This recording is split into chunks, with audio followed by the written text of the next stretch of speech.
Hello and welcome to episode 20 of the Ecuador Insider podcast. I am Jesse Bayer, joined as always by Darnell Dunn. We are the co-founders and managing partners of Abundant Living Ecuador, a real estate and relocation services firm based out of Loja, Ecuador. You can find us on our website at abecuador.com. Reach us on our toll-free line from the U.S. or Canada at 888-999-0948. And of course, email us at info@abecuador.com. We'll just briefly run through the other sites. You can sign up for our real estate tour at abectour.com, or our relocation services, which is set up for people moving to Ecuador who want help in that entire process, at ecrelocation.com. So check us out there. We are here on Sunday, May 8th, Mother's Day, 2016. Happy Mother's Day to all you mothers out there. Well done. I called my mom to wish her a happy Mother's Day. Did you? It's 10 o'clock. Do you know where your children are? With another spectacular day here in Loja. We've been, I don't know, how many weeks now of like incredible weather? I'd say about 2.5. Oh something man, like that. I was thinking like 4 or 5, but I'm pretty bad with time, so I'll take your word for it. So few weeks here of exceptional weather. It's funny. I overheard you talking on the phone to somebody the other day, and you were mentioning how like when you lived in the northeast of the U.S., you thought and said that like seasons were cool, that like you like seasons. You know, it's good to have the changing of the season. And then I heard you say something like, and I'll get this, you know, not exactly, but you said something like, you know, that's just something we tell ourselves when we live in places where it gets really cold. And I got to say, like, it is pretty nice living somewhere where, you know, it doesn't really ever get below 50 and rarely below 60. Yeah. No, and I stand by that statement. It's just a lie. Right. It's a lie. He's lying to himself. The person I was speaking to, actually my father, if he came here, well, if he was, you know, responsible enough to go and get a passport that he's been saying that he was going to do for, you know, God knows how long. Throwing your father under the bus on air on Mother's Day, huh? At least it's not Father's Day. Right, exactly. You know, my mother would be proud. They are divorced. Oh, getting personal with the jokes here tonight, but those are the best kind. Absolutely. But but I mean, it is pretty sweet, and we've been just exceptional weather for a while. It does rain here from time to time. We get some stretches of like consistent rain, which I don't enjoy. Some people do, but today was kind of a Florida day because it was really nice in the morning, and then it got cloudy and rained a little bit, and then cleared back up. Yeah. It's funny, too. I was in Vilcabamba. Today is Sunday, as I mentioned. I was in Vilcabamba this weekend. I was there yesterday. And I hadn't been there in maybe a week or two. Usually I'm there at least every week, you know, doing something work-related. And, you know, you get over that mountain from Loja, and then you start going down towards Rumishitana, which is a a town about halfway between Loja and Malacatos. Where we happen to have some property. Some properties, right? Properties on the mind. And, you know, you just start feeling that change in temperature where it's like maybe while you're driving from Loja, maybe you've got all 4 of your windows cracked, you know, 4 inches. And then you get to that point where it's like all the windows come down and you just feel that almost like, you know, that it's not like that Florida heat. Like I used to fly to Florida from time to time, and, you know, you get off the plane there and that heat hits you as you walk out, and it's kind of moist. It's not that same moisture, but it's similar in the way that, you know, the warm air hits you and you're just like, oh, wow, this is a different climate. And, you know, I miss that climate. I'm a warm weather person. I like that climate, and that climate is certainly here. But Loja's a cooler city. Loja's, you know, 6,500 feet, give or take, above sea level. And Vilcabamba's around 5,000. So you get that, you know, I don't know, what would you say? Like about 10 degrees cooler on average maybe, but like your daytime highs can often be much closer. Yeah, I would agree with that. So interesting. And I encourage everybody, if you haven't checked out last week's show, episode 19, in our opinion, we knocked it out of the park. No, I'm joking, but it was a good show. So in go check other that people's out. opinion, we knocked it out We of had the some park. good feedback on that. Yeah. A couple of people emailed us, one in particular about the sex tourist comment. Comments, right? Which we may have a funny article for you tonight if we get that far. But excuse me, just wrong pipe. Also, if anybody out there has questions or topics that they would like covered, and in some point in the future, we may go live on this show and have call-ins and like record it via like a video. I don't know, what do they call those things? Like a webcast or something. And we may do that. At this point, obviously, we're not doing that now. But if you have questions or topics you'd like us to cover, maybe it's too in depth to like have us answer in an email, but it's something you're interested in, and probably other people are interested in. If you are, shoot it to our info box, info@abecuador.com, and we'll see if we can address those things. Get a little interactive here on the Inside Ecuador Insider podcast. No, that really dovetails well into something that I was going to bring up on air. I'd be really interested to hear everyone's feedback on the real estate tour. Our idea behind having the first group tour in January was to give people, give people a time to come where the weather would be really, really nice.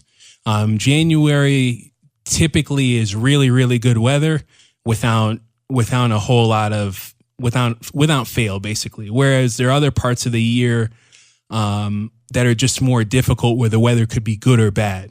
And that's basically summer in the States, where the weather can be hit or miss here. Right. At the same time, that seems to be the time where people have free. So we'd be interested to hear your feedback. We've gotten mixed responses. People are really interested in the group tour, but in terms of the private tour, it seems like people are kind of voting with their feet by not signing in, by it not really being full. So if you all, knowing that the weather might be hit or miss, still want to come, let us know, because we're in a position where we could move up that group tour if that's going to be of interest. But if it's not going to be of interest, then we'd rather stick with January. So anybody who's interested in the real estate tour, I encourage you to go check out the itinerary and email us at info@abecuador.com and let us know your thoughts. And again, you can check out that itinerary at abectour.com, get all that information, sign up. Obviously, email us with any questions or give us a ring on the toll-free line, and we'd be happy to answer them for you. But yeah, that's a great point.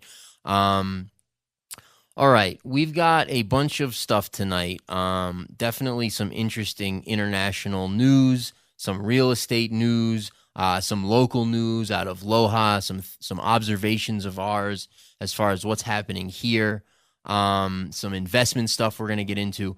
I think maybe a good place to start is what's happening here in Loja. And so let me just set this up a little bit. And we've talked about this every week basically on the show. I'm not going to beat a dead horse, but Ecuador is going through a lot of economic what's the word? Economic challenges. Yeah. And I won't rattle those off because we do it every week. But Ecuador is going through a bunch of economic challenges. They just had an earthquake, which the rebuilding process will certainly add to that as far as how much money will be spent without return. And yet, here we are in Loja, Ecuador, and we've been here for almost 3 years, 3 years in July. And we've seen, since we've shown up here, fairly rapid gentrification process. And it's really interesting how the city is gentrifying juxtaposed to a country in really a depression. If you want to talk it, in economic terms, and I forget the actual definition of how many negative quarters and what. Two. It's two negative quarters at how much percent? Just negative. Is it depression? No, it's a recession. Recession. I said depression. Yes. Yeah. No, it's some amount. I don't have it in front of me, but anyway. Well, you said recession when you meant depression. Oh, okay. If I did, I think I said whatever. But anyways, we're in a recession, perhaps a depression. I don't have the definition of that in front of me, but the point is, we're in negative GDP land a good deal, and that may be a very negative number this year, as high as 6-7% given the earthquake. Yeah. Prior to the earthquake, the IMF came out with a projection that said that the Ecuadorian economy would shrink by 4.5% pre-earthquake. So post-earthquake, yeah, I think you could be talking about anywhere between -6 to -10% potentially. Right. So, a country struggling economically, and yet a city gentrifying. And that was really, did we move to Loja because we were like, hey, this is the next meal, this is the next hot thing in Ecuador, the next hot thing in Latin America? Absolutely not. However, because we moved here because we loved the climate. We loved the amount of population there was. We loved where it was located. We loved that it wasn't on a fault line. We loved the people. It wasn't near any volcanoes. It was away from the coast. You could grow year round. Lots of reasons that we chose to move here. But as soon as we showed up, we were like, oh wow, this is going to be the next thing to pop. I'll give you sort of when we got here. I don't know. We were probably here at this point within less than a couple of months. Yeah, because we arrived in the country July 31st of 2013. We spent the most of August traveling the coast, other parts of the country. And then I think you went back to New York City towards the end of August, whereas I came here, and I got here the 24th of August, 2013, was here for like a week and a half, and then went back home as well to get some documents to apply for a visa. And at that point, and then came back to Loja, I don't know, mid-September of 2013, something like that. And by the way, just to throw this in there, both you and I had to travel back to the States for documents. And like those are one of the reasons we launched, or we offer the product relocation services, because there's so many little hassles like that like having done it and then having helped a lot of other people do it, it's very easy to do, but it's a very big pain in the ass when you haven't done it, because you just don't know what to do to prepare yourself for all the things you need to do. So you end up having to do things like travel back to your home country to get documents, which both of us had to do, that you wouldn't do if somebody was, holding your hand through the process. Very good point. But, we were in Loja. So yeah, exactly. So I got back. I went back at the end of July, like maybe the last day of July or something, or August, excuse me, and then got back to Loja sometime around the second week of September. Let's say a month or two after that, after I got to know Loja a little bit. I was actually living in Vilcabamba at the time. Darnell was living in Loja. I'm looking around at the city and I'm saying, wow, this city has everything to offer that Cuenca has. And I say everything, it doesn't have everything. And we can get into that. We've gotten into that on other shows. There's a blog written about it that Darnell penned called Loja versus Cuenca, which is really good, addressing this subject. I'm not going to cover that now, but it has a lot of what Cuenca has to offer and a better climate. And yet no foreigners, basically an undiscovered city internationally. And that's changing now. Foreigners are coming. And I'd say that it's a place that is always on the radar. It's always something that people consider, but maybe are not comfortable with going and checking it out, or don't know anybody there, and as a result don't end up doing it. But that's also changing as well too. And we've had a couple of different tour groups who've come in and that I've had interactions with, and that you've had interactions with. In fact, there were a couple of people who just came into town today, because there are a couple of different tour options. But I think they really complement our tour in the sense that ours is really more of a focus on real estate, versus I think the other two tours, one out of Cuenca and one out of Quito, I think they more so focus on people who are in a different stage of their transition, whereas they're kind of just figuring things out. And a lot of times we interact with those groups as well too. So I think that's good, because it sets up, I might spend a day, a half a day with the group and show them, a couple of rental properties, or show them our website, or just give them an idea of what real estate options there are. And that's kind of part of a wider, experience that they're having to just figure out if Ecuador is the right place for them. And I think once people have done that, our tour sort of makes a little bit more sense for those people. Yeah. And I mean, I think really like I think kind of, we're trying to play both sides of that fence. It's like it's like the other tours, which I've heard really good things about a few of them.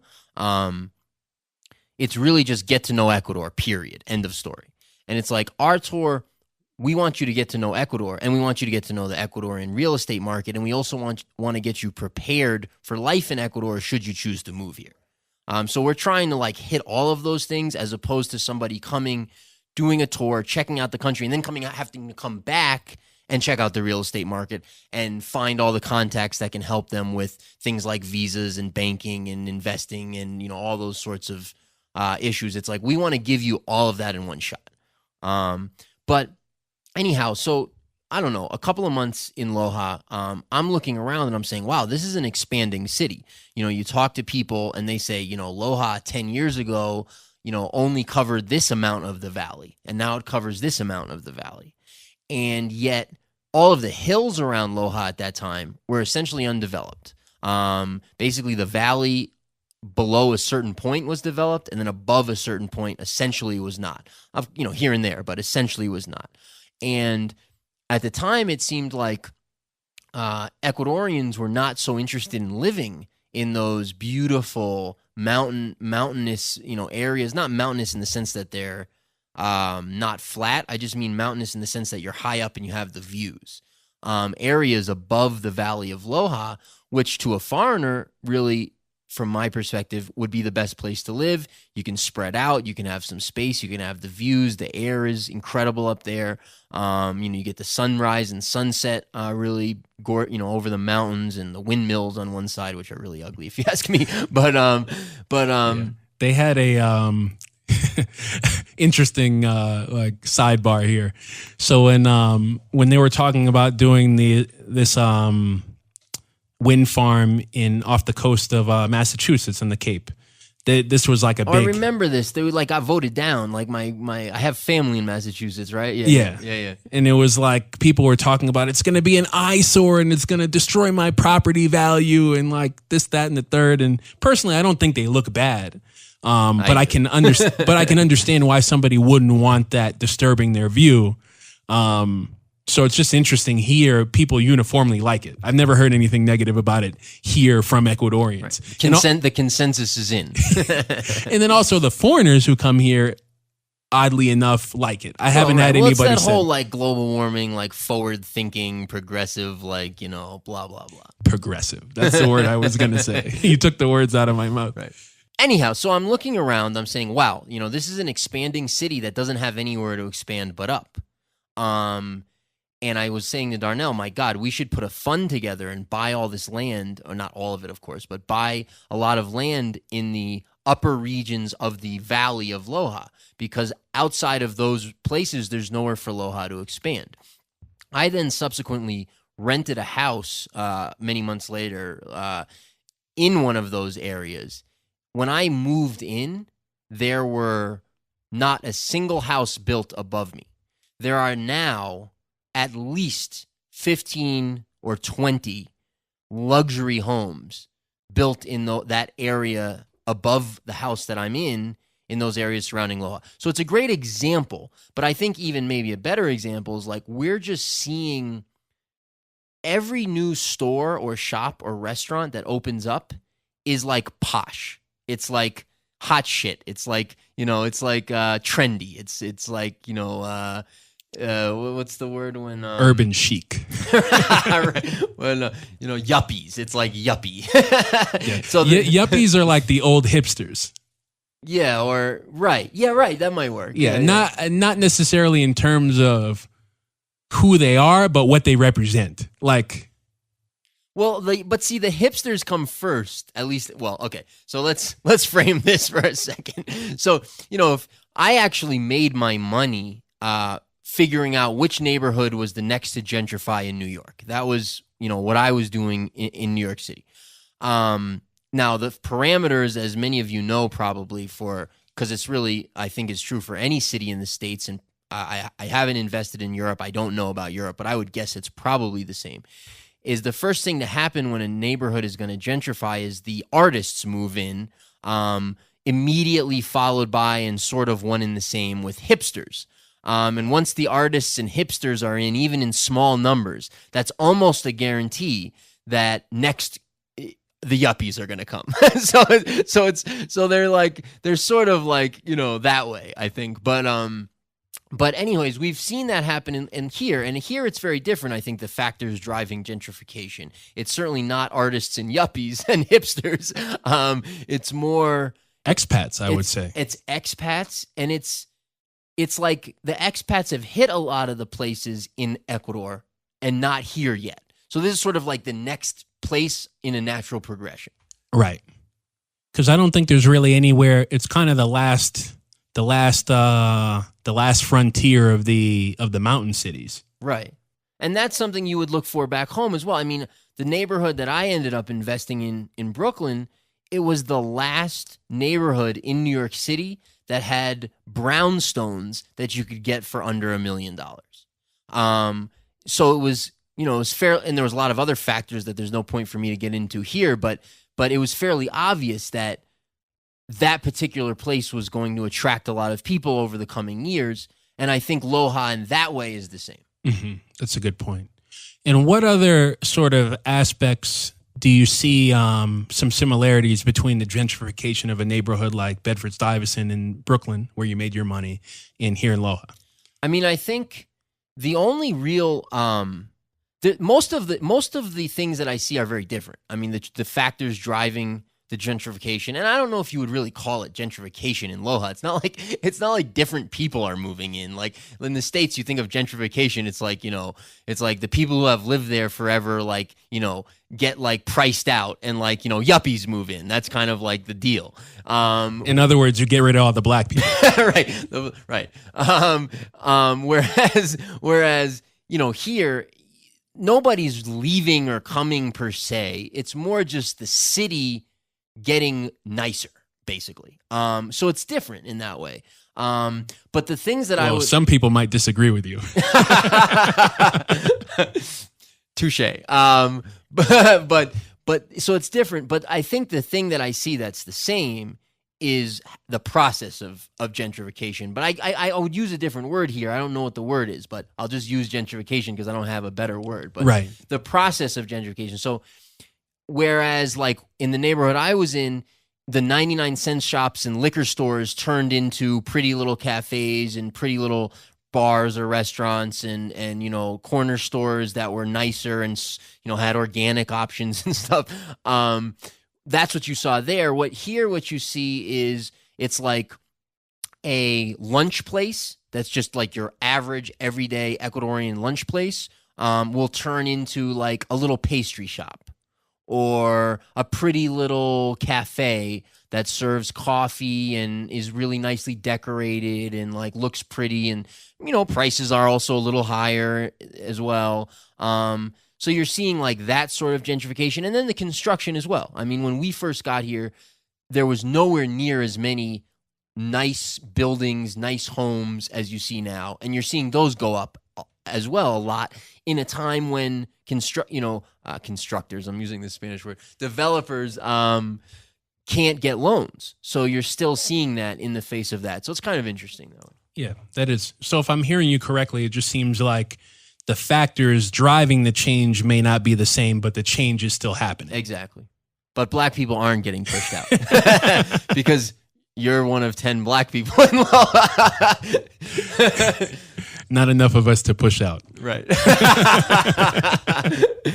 Darnell, it's a very funny thing here. In fact, like we've never talked about this. Let's talk for 1-2 minutes about race in Ecuador. Okay. That's good because lots of people ask me about it in a really like uncomfortable way. Right. You get all those like weird like white people talking to black people comments that are like borderline offensive, but like sort of just kind of strange and like it's kind of like curiosity like mixed with a lot of other weird emotions, and it just comes out in a very weird jumble. It's like all of a sudden I'm like transported onto the set of Curb Your Enthusiasm. Oh, that's a great analogy. So I mean, here's one of the funniest shows ever. Oh, I'm sort of Jewish, so and from New York, so I appreciate that show immensely. But anyway, so Ecuador is well. Look, I've traveled some of Latin America. I used to be married to a Venezuelan woman. Latin America is not a not racist place. Let's just start there. The racism is different. So if you look at the history of Latin America and the history of the U.S., for example, the history of the U.S. was political inclusion, social exclusion. So there was always this idea, and of course, if you go back to slavery, if you go back to Jim Crow, obviously there was a lot of things that happened that didn't fall in line with this. But if you look at sort of the rhetoric and the attitude and beliefs, it was always like, let other races participate politically, but don't let your daughter marry one, right? It was like social exclusion, but political inclusion. And I totally like recognize that that's not across the board. I'm just saying that was the overarching theme. If you look at Latin America, it was the opposite. So it was social inclusion. So you could have sex with whatever, indigenous or slave, individual and have children and do that whole thing and even be friends. But they couldn't own land and they couldn't vote and all these kind of like political exclusion stuff. So if you look at how that's played out to today, in the States, racism is more based around like a personal dislike. It's like, I don't like you because you're X kind of thing. It's that same like social exclusion stuff. Whereas if you look at Latin America, it's very much like, well, I'll be your boy and I'll smile in your face and I'll pretend you're the same and I'll pretend we're equal and all this stuff, but you're not getting in my company. You're not going to, run for office. You're not going to hold an important position kind of thing. Right. So no, and that sort of ties into just the whole like Latin America sort of way of being, in the sense that like people are very aware of their position. It's like, oh, I work at this place, so I'm this kind of person, and I have this group of friends, and I'm affiliated with these organizations. It's very much like part of your identity. Agreed. And people really like wrap their ego around it in a certain way that's happens back home, but just differently. And I would say less, it's like people might feel that way, but people back home would be embarrassed to let other people know that they feel that way. Yeah.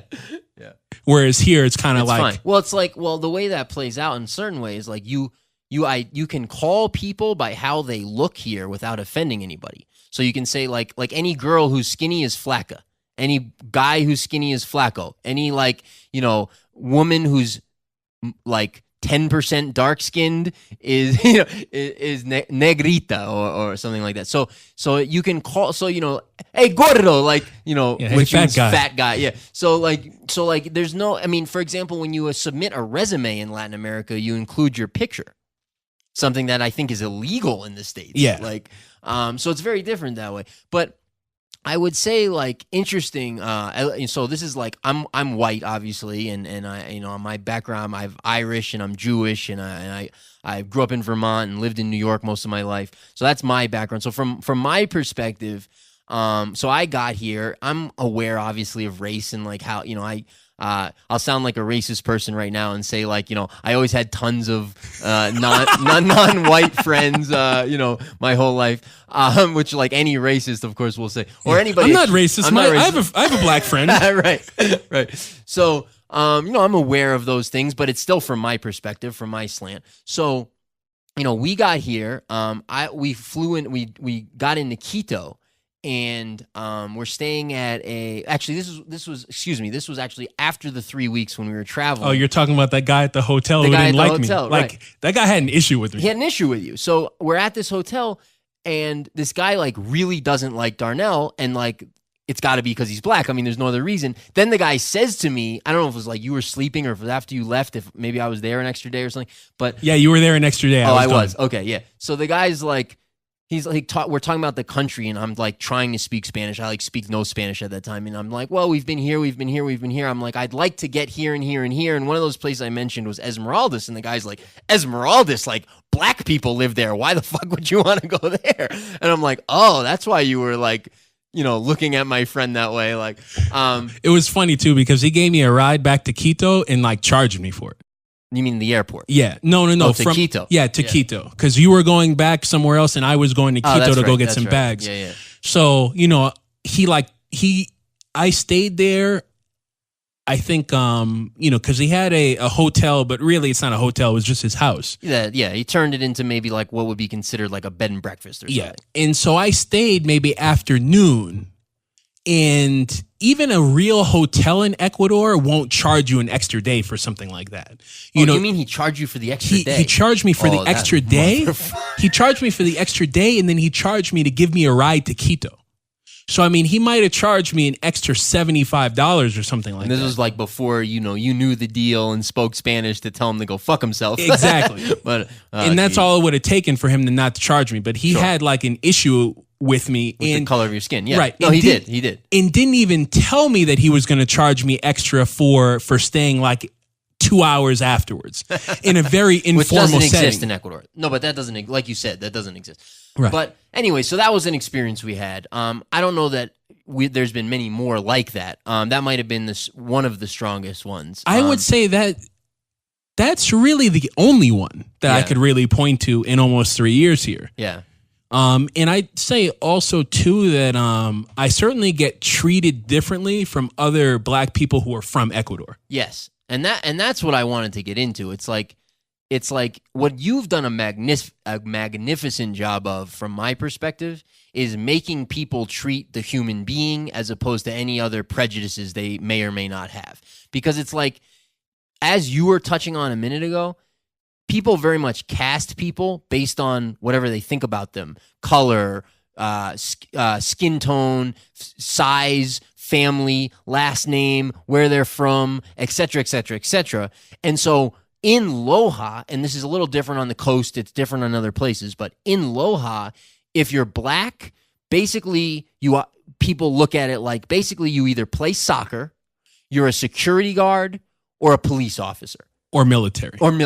Absolutely. Those are you could say police officer, military is sort of the same kind of thing. Yeah. So like you to this day even, but before a lot, you used to get like, people used to come up to Darnell and like ask him for his autograph. And Darnell's like, he's like fairly muscular, he's like fairly well built, like not like a bodybuilder or anything, but like, he's like could be mistaken for an athlete. And if I wear athletic clothes, I mean, yeah. Like I was at the municipality a couple weeks ago and the lady was like, "Excuse me, are you on the soccer team?" Right. Which happens to you like fairly regularly and used to happen all the time. Hasn't happened in a while, but like normally I'm wearing a suit during the day. It was like I was running to the municipality like early in the morning. I went to get there at 8, so I just threw on some sweats and went there. And like the lady was like staring at me for 5 minutes before she got up the courage to ask me if I was on the soccer team. But she didn't ask you to sign her breast or anything, did she? No, but if her husband wasn't there, I think she might have. Right. So what I've seen, like what I've observed happen many times, is like Darnell will like really fuck with people's preconceived notions. So like, look at Darnell and be like, "Oh, black guy, like you're X," and then like they'll look at him again and they'll be like, "Shit, that's a really nice suit." And then like they'll look at him again and they'll be like, "Oh," they'll hear him talk and they'll be like, "Oh shit, he's not from here. He's a business person." No, English teacher would be the first. Right. People think, well, for both of us, there's like not a lot of, most of the foreigners here like are either Jehovah's Witnesses or English teachers.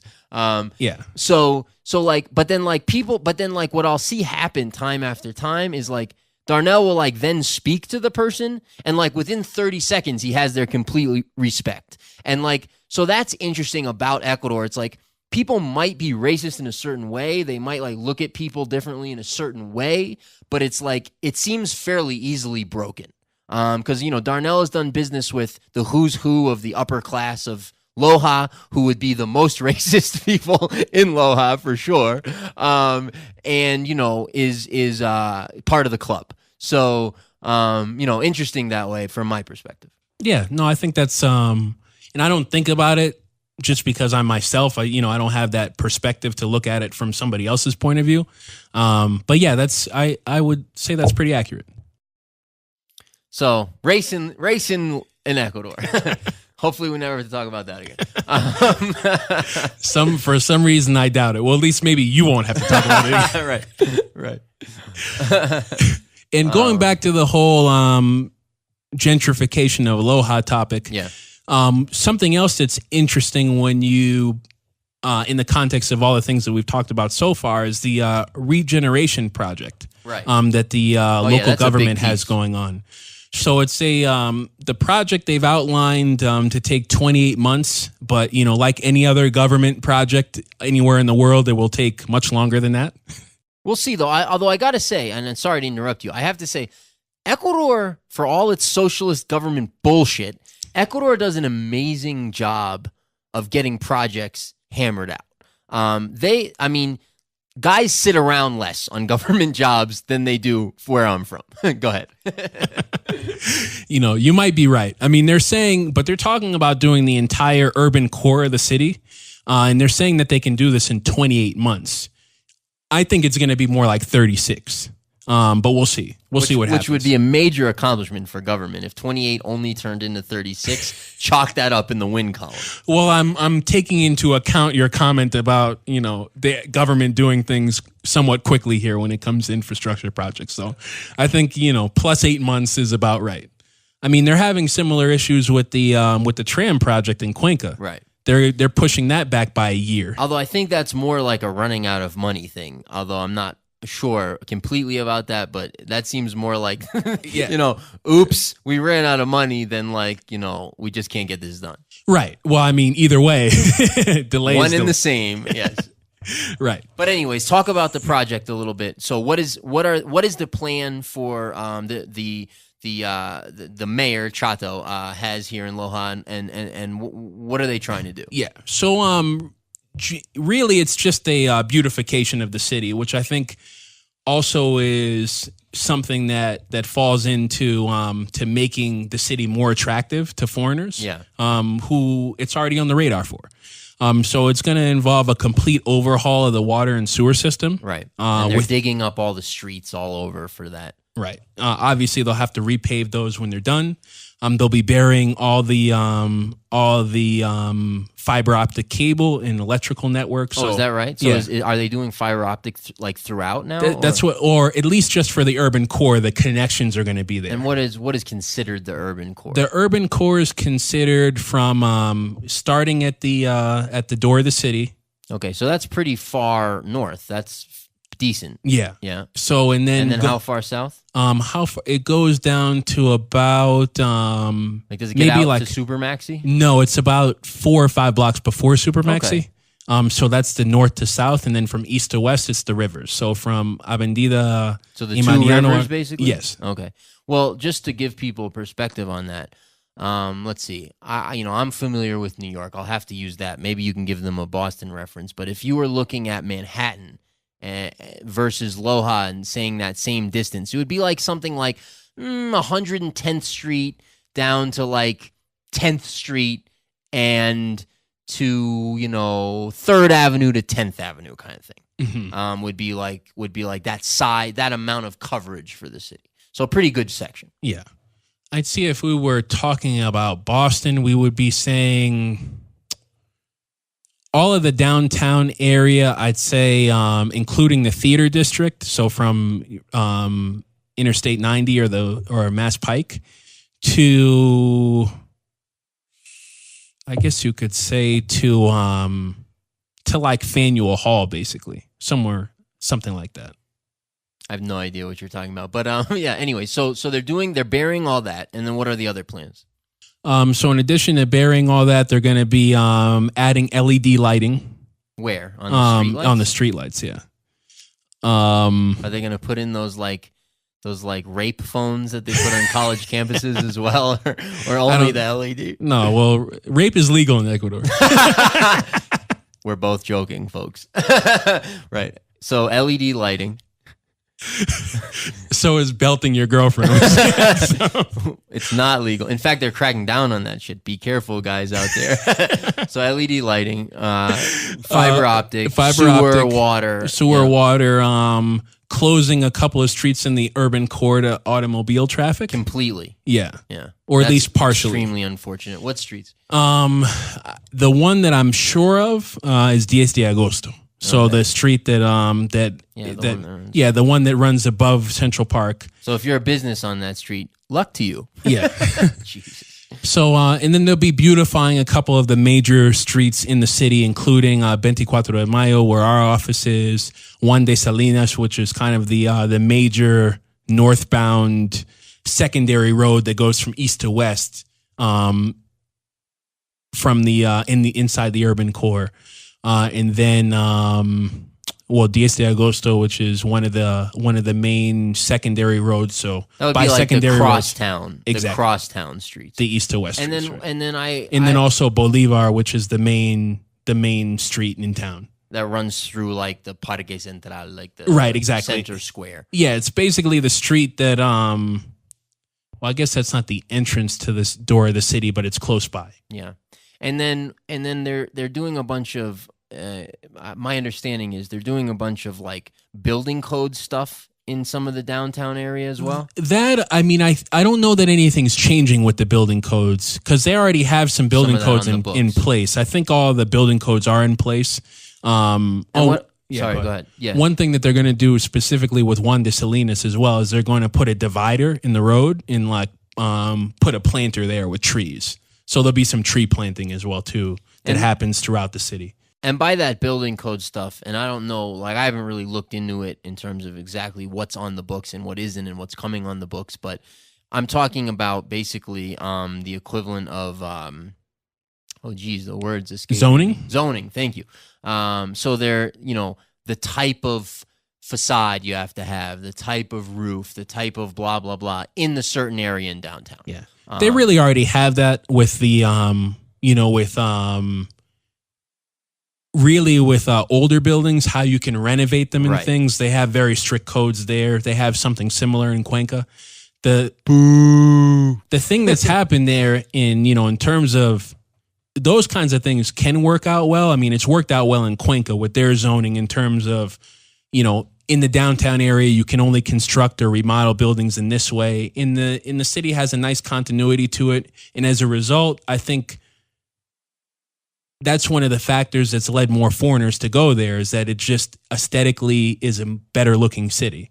I think Loja will make up some ground in that way with some of these things. Some of them will be good, some of them will not be. But I think overall, will the city be a better looking city after the end of this project? Yes, I think so. No, agreed. I mean, look, central planning has its benefits, Right. because you can centrally plan. Right. So, you want a city to look beautiful, just pass a law and point a gun at people's heads and make them do it. The issue that I have is that it's like, and I lived through this in Brooklyn. It's like, you're gonna renovate the facade of your building. And, you get your estimates, you hire your contractor, you're ready to rock. And, your bill is, 20 grand. Your estimate is 20 grand. All of a sudden, it ends up being 100 grand because you've got to use this material specifically, and you've got to change this and this and this in order to comply with the code and blah, blah, blah, blah, blah. And it's just, it's just a hindrance to life.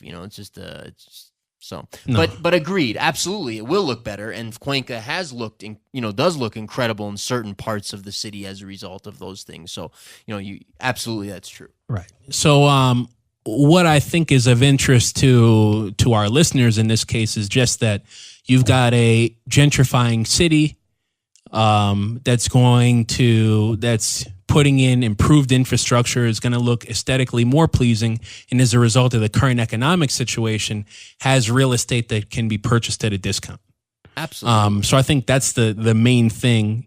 And also for, expats who are listening into this podcast, the city is also improving its general services and quality of life for people in a way that I think is going to be of interest to people. A couple of things that I've noticed in terms of changes in the last almost 3 years at this point is, a lot of those new concept, really nice looking restaurants, Right. Really nice coffee shops. And that's kind of something that's universal. I mean, if you're back home and you get a Starbucks in your neighborhood when you didn't have one, I mean, start buying real estate. Right. That's true, by the way. I think they call that like the Starbucks indicator or something. If it's not an indicator, it should be, because it's 100% true. You know, we were talking about my hometown back in Massachusetts, Waltham. You know, we just got a Starbucks since I've been gone. And I mean, that the city, you know, That's been obviously gentrifying for 10 years. For 10 years. And like, that's kind of the icing on the cake. Before in 2013, the last time I was home, I would have to go to a surrounding town to go get a Starbucks coffee. Previously gentrified surrounding town. Exactly. And the other interesting thing about Waltham is that it's surrounded by a bunch of different towns that are some of the most expensive places to live in all Massachusetts. So, you know, to the south, you have Newton. To the west, you have Weston, which might be the most expensive place to live in all of Massachusetts. Top 5 for sure. And then you have Lexington to the north. So all of those places have really high-end school districts, and are just beautiful towns and close to Boston and close to 128. So if you want to get north or south of the city, or north or south of the state, you know, to go somewhere outside of the city, it's very easy to do. You're 10 to 12 miles away from downtown Boston, and you're very close to all the highways. You can get out west, you can get out of the state, you can get north, you can get south very effectively. So, and you've got a lot of businesses who've set themselves up out there as well too. So kind of interesting in that way. Starbucks. Right. But the coffee shops, I mean, is where that started. It's like you're just seeing that here. And not just coffee shops, any business that is opening new at this point is a nice business. Right. And it's generally replacing not a not nice business, but just something that is not pretty, basically. Right. So, you know, I would put that in the category of new services. The other ones I would say would be public sector infrastructure improvements and new construction. Yeah, you know, a lot of new construction. Yeah, just finished talking about the regeneration project. You've had on the main bus lines in town, you've had upgrades, so newer buses that are, you know, letting off less smog, you know, that are newer. And then also you have on the main bus route, new bus stations, you know, that are manned with people.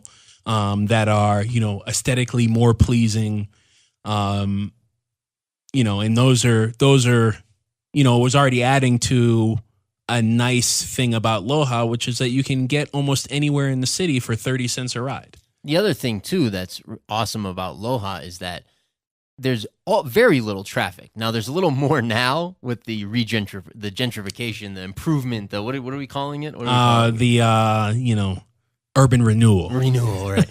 Right. We're not going to have any food deserts in Loja. All right, that's a joke, folks. The nice food deserts. Right. Man, that's such like a lefty like if that's in your lexicon, like I can tell you that you listen to a lot of NPR, that you're very worried about carbon emissions and climate change, and you're willing to pay for it. Right. And, you know, you want everybody to have an equal playing field. But the funny thing about that is that like government has done such a good job of taking what really are good things that people want and twisting them and turning them into like this really strange ideology that is really the opposite of that. That's right. Because it's like those things, wanting them in and of themselves are not bad. They're like what everybody wants. That's right. So it's like by teasing in a certain way, it's like you're kind of demeaning them, which I don't mean to demean. It's just that how those things look just turns out to be, well, we just want higher taxes. And control. Taxes and control, right? We want your money and we want to control it, control you. Right? And those things are bad. Anyway. Exactly. Sorry for interrupting you. Go on. No, I don't know. Was I saying something? But, no, I mean, it's interesting. What else? Is there anything else you have for the urban renewal? Oh, no, I'm sorry. You're right. What I was saying is just the traffic. There's just very little traffic in Loja, which is really cool. And there's a little more now because they're digging up streets, so they have streets closed all over. And somebody who drives all around Loja every day, I'm very the quality of my life is affected by the traffic. But they're even now with the streets dug up, if you sit in traffic for 5 minutes, that's like bad. So, coming from New York, I'm pretty happy. Right. And the last thing I'll touch on, just in terms of the urban renewal and what that means to people who are interested in buying property in the city. This economic situation has also created some opportunities to finance construction that's going on.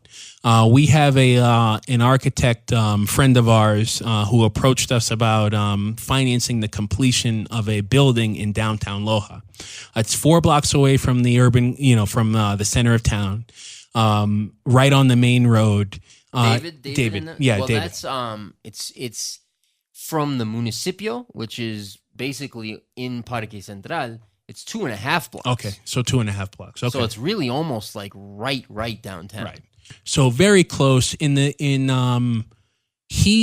designed one of the properties that's on our website, one of our listings in Taxiche. That Beautiful property. has a house, incredible views, a planted garden, in a really modern style of in layout, pool as well too. So the construction is very forward thinking, very modern, and really reminds me of a lot of the real estate that you'll find in Cuenca. So he remodeled the building, but they ran out of money, and they're short about $40,000 to complete the construction. It has 3 commercial spaces on the ground floor. It's got a 2-floor apartment, 2 studio apartments, and 1 3-bedroom apartment with a common space, a roof deck, where they're going to put a barbecue area that all of the units will have access to, and every unit will have parking as well. So they need $40,000 to finish this, and they're looking for creative ways to finance it. With the economic situation as it exists in Ecuador today, it's very difficult to get loans. Part of that is just banks aren't lending. Right. Part of it is that banks aren't lending. And so if anyone would be interested in financing that project, I think we could set up a deal where you would get one of the units as collateral for taking the risk. Yeah, and those kind of projects here pay a lot. I mean, people like if you get a loan from a bank, you're paying between like 12 and 20%. So people are willing to pay those kind of returns for financing because that's just what the rates are here. So when you just mix up all of the different factors that we've touched on, up into a ball, so you've got the regeneration project, you've got the fact that Loja is gentrifying in lots of other ways in terms of improved services, in terms of the aesthetic of the city, in terms of the construction and the ease of getting around, along with the economic situation where you're able to get access to this market at a discount. There's lots of opportunities to be had. And anybody who's interested in learning more about that deal, we'd be happy to have a conversation with you. Yeah, and there's other very accomplished developers in Loja who also are looking for financing at those same sort of interest rates, who could return your money for sure at those numbers within a year or two. And so there's really good investments here for that, and we know all of them, so we'd be happy to hook you up. All right, we've got, not as much. We didn't get to like anything we wanted to get to, but we've got maybe 10, 15 minutes left. Let's see. Well, there's a lot of articles. In fact, I before I get into this other stuff, which I really want to get into, I want to talk for 1 second. Make that 5 minutes about debt-based money and this comment that Donald Trump made recently. And, we don't talk U.S. politics here hardly ever. And the reason we don't talk U.S. politics hardly ever is because all politicians, whether U.S. or anywhere else, is controlled by a group of people, and it's a show. So you guys are voting for a show.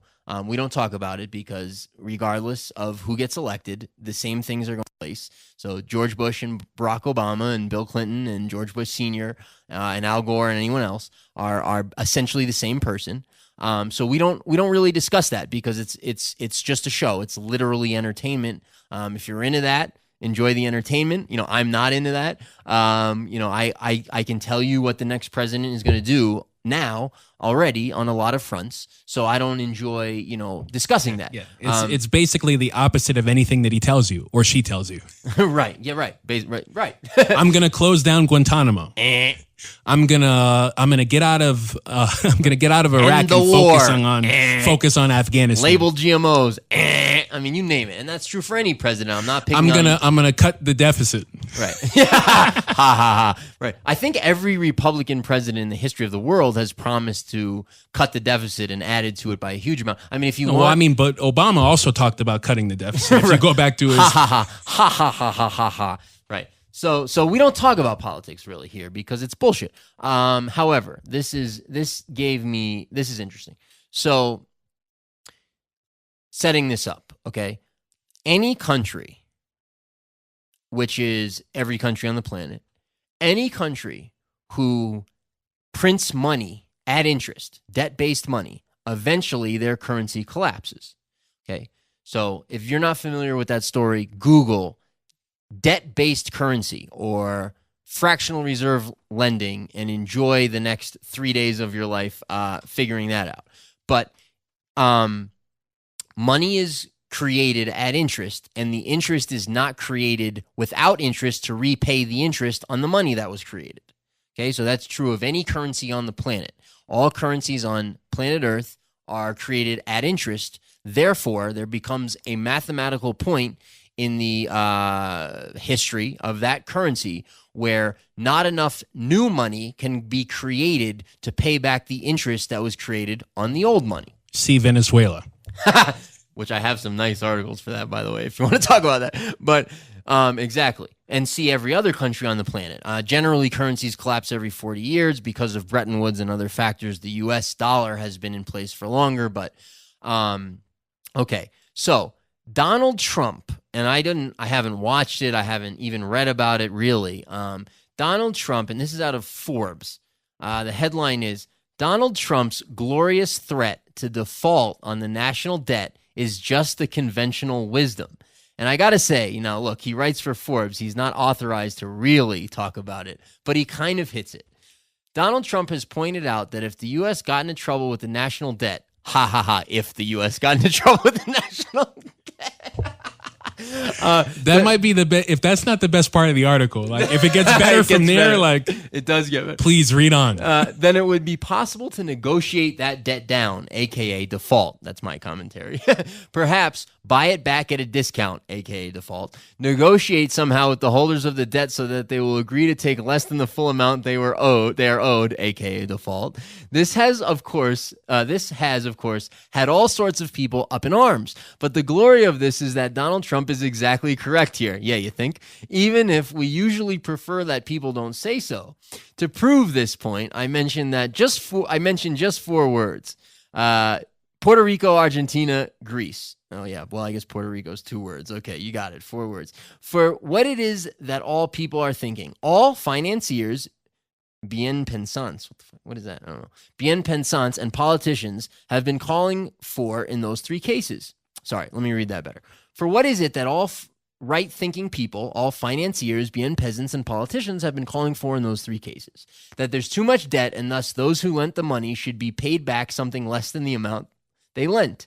And one can see a certain similarity between those who argue so and those who are the most horrified at Donald Trump in general.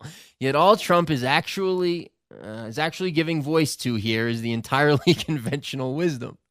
So I'm not even going to read the rest of the article. It's fascinating. I encourage any of you out there listening to go read it. It's out of Forbes. It's called, you can Google it. It's called Donald Trump's glorious threat to default on the national debt is just the conventional wisdom. But here's the point. Here's the takeaway. The United States at some point in time will have to, by math, default on their debt. And when that happens, the dollar will collapse. And when the dollar collapses, things are going to be very uncomfortable in that country. So that's happening. And what's interesting to me about it is that a presidential candidate, at this point, it looks like, I don't follow this stuff, but just from what I've gathered on Facebook, it appears that one of 2 remaining, basically, presidential candidates, him and Hillary, which, are different candidates, mind you, is actually putting this into the public arena. that the U.S. debt situation is so out of hand that a frontrunner for the U.S. presidential candidacy for the presidency is talking about defaulting on debt. And wow. Yeah. And, of course, lots of pro-growth policies to grow the economy because we Make can America grow our way great up. again, I believe is his slogan. Make America great. Peter Schiff has some great commentary, by the way, on Trump's comments, which you can look up as well. We're running out of time. I'm not going to get into that any further, but a U.S. presidential frontrunner just talked about defaulting on debt. If you had a camera on me, you'd. Oh, one day we'll have the live show and the video feed as well too, so you guys can see our smiling faces here. I don't know. I don't know if there's even really. There's so much financial news. We're gonna have to get all. I think we'll have to get to all that next week. But one thing I wanted to touch on, if I can do it well, and Darnell, please help me out here if you see the opportunity. And there's kind of like two topics tied into each other. And some of this is going to sound a little new agey, which I apologize for in advance. I am not new agey. I mean, if you've listened to me over the last year or so, you know that I'm not new agey. One point that I want to just touch on why that you get into that, because it reminds me of the comment that I made not too long ago about the whole like lefty thing. Right. And it's like, there's been such a good job done to like group these different ideas or ways of thinking or ways that people would like to see the world into a box. Right. And so it's like, you sound very silly if you're talking about something that's quote unquote new age or like liberal or conservative or whatever. What have you, or like capitalism or socialism. Everything is like an ism, a thing, right? An ideology but really that's not true. We're using these terms because it's terms that people are familiar with.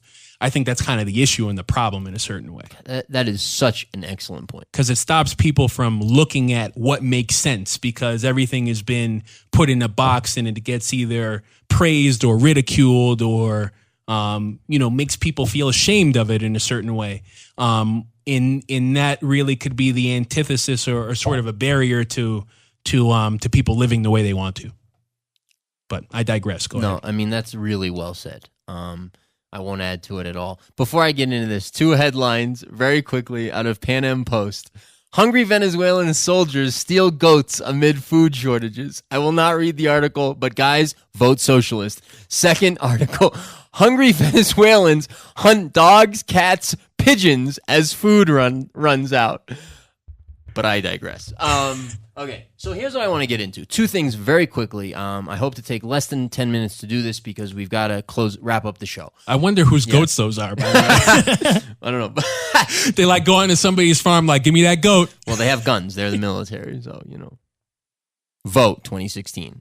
No, we're past 2016. Vote. 2017. Whatever you do, vote. It doesn't matter, but, you've got to participate in the process. It's going to turn out the same way whether you participate or don't, but participate. So I want to get into very quickly the nature of reality. I know I said very quickly. The nature of reality and fear. That doesn't sound very quick. No. Well, I'm gonna try to do the nature of reality and fear in under 10 minutes.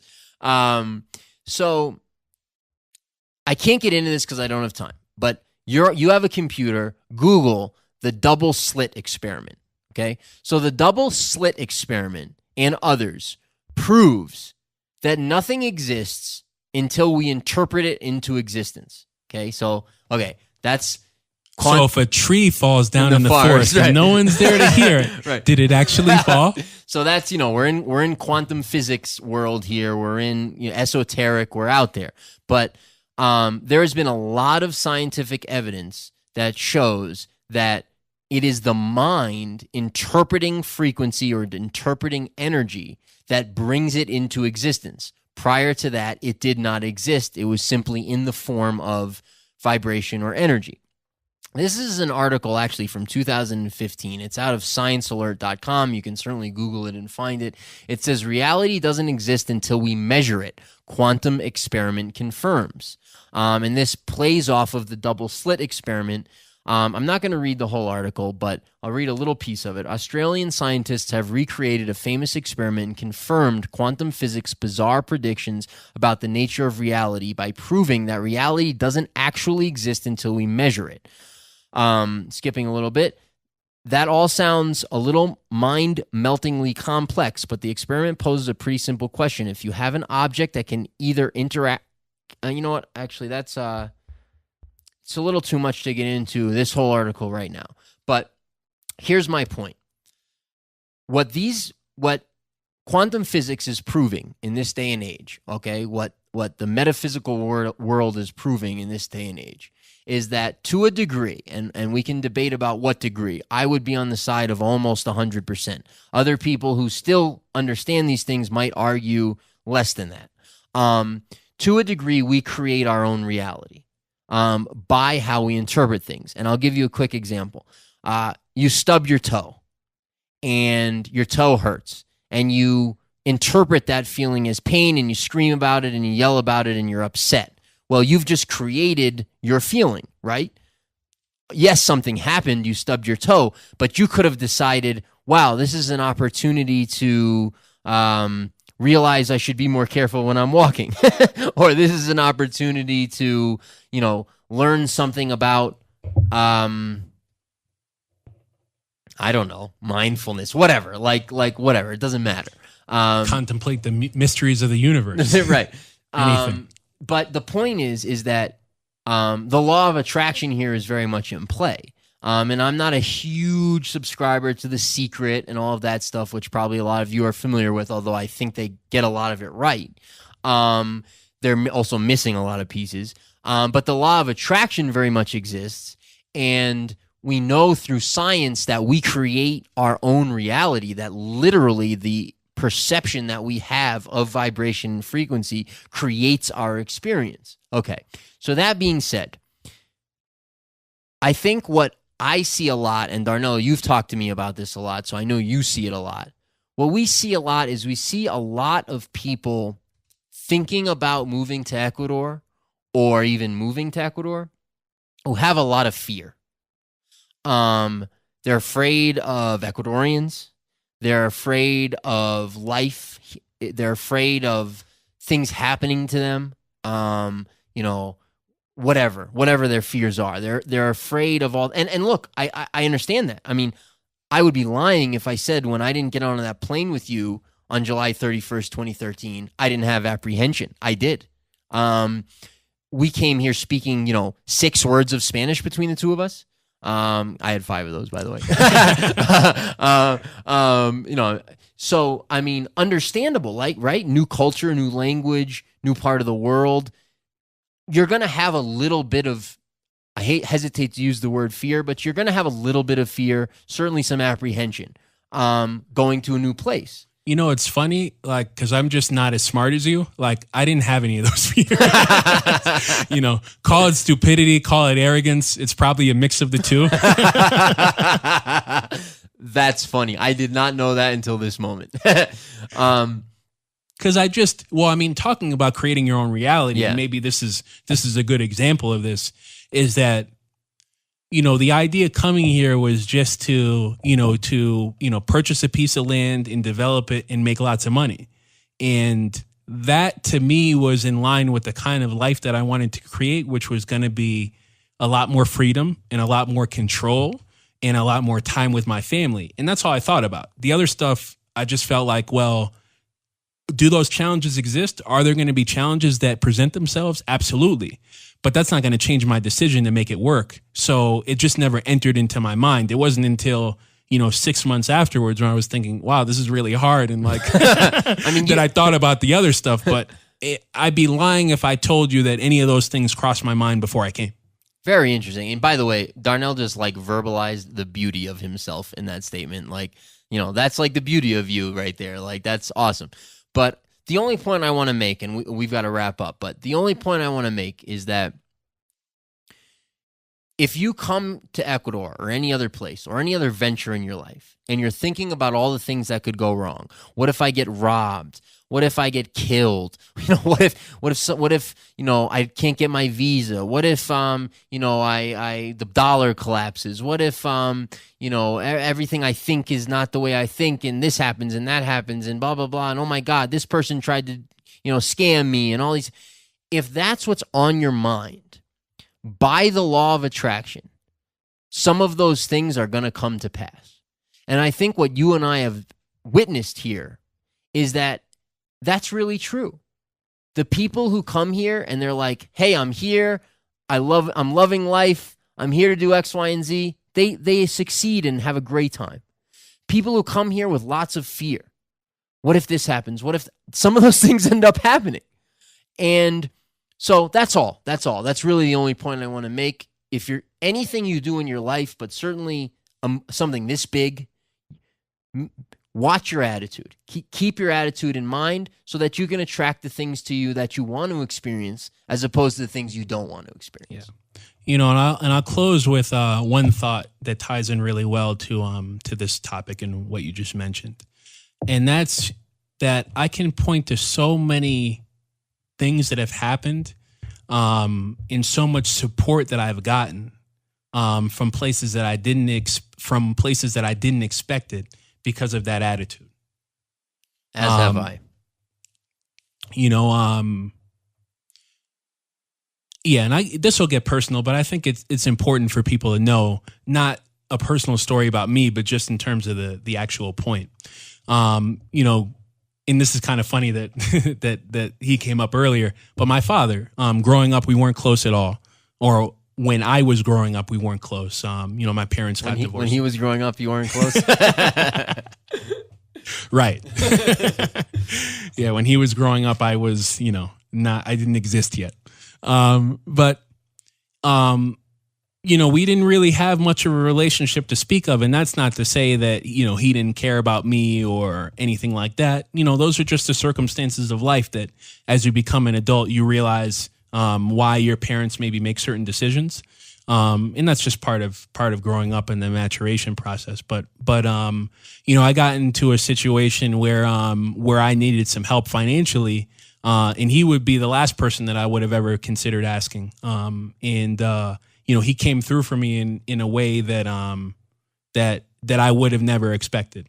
And I think that's because, at least something that he had voiced to me was just that he was proud of the decision that I made to come here and to try to do something positive and to do something that could be that could allow me to just be able to have a lifestyle that I think he would have liked to have as well. And so that was a place that I got help from that I didn't expect to. But it would have never happened if I hadn't come here and had that mindset that, I was going to make my trip here to Ecuador a successful one. Right. Well, again, wanted to thank everybody for joining us on the 20th episode of the Ecuador Insider podcast. Again, we are a real estate and relocation services firm based in Loja, Ecuador. You can visit us at our website at abecuador.com. That's A as in apple, B as in boy, Ecuador.com. You can reach us toll free from the U.S. and Canada at 888-999-0948. Or via email at info@abecuador.com. Just a reminder, we'd love to hear your thoughts about the real estate tour. And what was the other thing that we were asking for feedback about? No, not feedback. Just if anybody has questions or topics they'd like covered on our show, shoot them to us and we'll try to cover them. Great. And then also to learn more information about our ancillary services like our real estate tour and relocation services, you can find more information about the real estate tour at abectour.com or our relocation services at ecrelocation.com. Thanks again for joining us this week. Hold on. I have one more thing. Next week, tune in for 5 more sex positions perfect for pegging your man, to be continued. Wow. That's a great way to wrap it up. And if you are anything like Jesse or myself, next week you will find out what pegging means. Have a great night. All right. See you next week.